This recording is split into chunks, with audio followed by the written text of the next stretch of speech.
आज इस शारदीय नवरात्र में सभी मित्रों का स्वागत करते हैं और अनंत में हम देवियों मिस्टिका की एक यात्रा में चलेंगे। इन 9 रातों में बहुत ही खूबसूरत अवसर है और बहुत ही फॉर्चुनेट अवसर है। भारत में जो बहुत सारी चीज़ों को ऑब्जर्व करके कुछ कॉस्मिक सिचुएशन खोजी गई, ब्रह्मांडीय स्थितियां खोजी गई, उनमें से ये 9 रातें बड़ी महत्वपूर्ण हैं। ये रातें हैं, दिन नहीं, इसीलिए इनको हमेशा कहते हैं नवरात्रि। रातों में जो अलाइनमेंट है, जो हमारी कॉस्मिक फोर्सेस हैं, उनका अलाइनमेंट वो बिल्कुल ही अलग बनता है और साधक को अपनी अंतर यात्रा में, इनर जर्नी में बहुत ही सहयोग करता है। उसमें इतनी आसानी पैदा होती है जो बाकी दिनों में नहीं होती।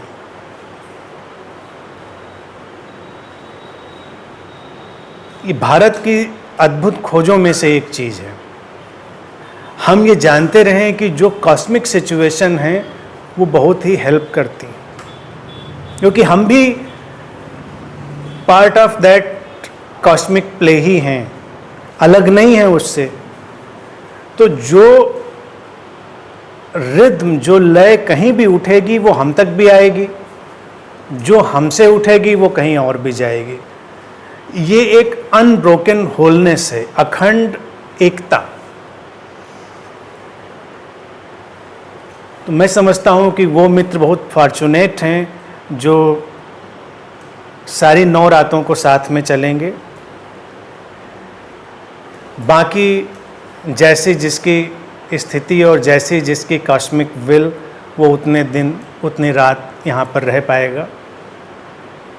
कौन कितना रह पाएगा और कितना नहीं रह पाएगा, again this is part of cosmic mystery. इंसान सोचता कुछ है, होता कुछ है।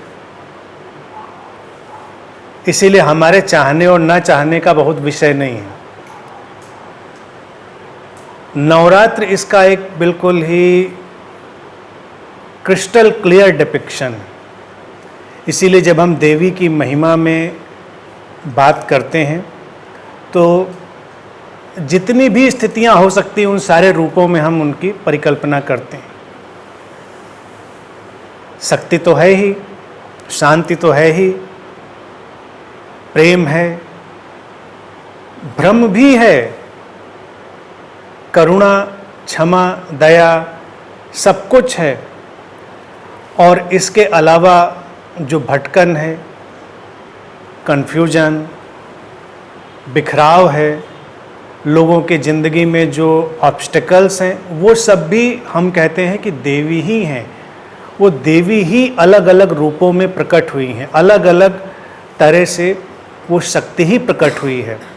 तो वो शक्ति ही अपना काम कर रही है। मुझे तो ये बात भी बहुत ही प्रीतिकर लगती है कि भारत में हमने देवी का एक रूप पैदा किया, यानी कि जो रूप नहीं है, जो अरूप है, जो आदि शक्ति, प्रीमोरिडियल फोर्स, फंडामेंटल क्रिएटिव फोर्स जो है, उसको हम एक रूप देते हैं और इतना पोएटिक, इतना सिंबॉलिक, इतना मीनिंगफुल कि उसको भी समझें तो बहुत सारी बातें समझ में आ जाती। जो चारों तरफ कर्मकांड हैं, पूजा पाठ है, विधान है, मैं उनका भी स्वागत करता हूँ। उन कर्मकांडों की वजह से ये सब चीज़ें बची हुई हैं, ये सिंबल बचे हुए हैं, प्रतीक बचे हुए, नहीं तो लोग भूल जाते उनको। अगर किसी बात को हम बहुत ड्राई ढंग से बता दें, बहुत ही मैथमेटिकली बता दें, तो लोग उसको याद नहीं रख पाएंगे। तो भारत की खूबसूरती यही है कि हम उसको पोएटिक और इतने ही डेकोरेटिव फॉर्म में बताते हैं कि उसको भूलना तो संभव ही नहीं। बच्चे भी याद कर लेते हैं, जब भी कोई उसको समझ से डिकोड करेगा बात उसकी पकड़ में आ जाएगी।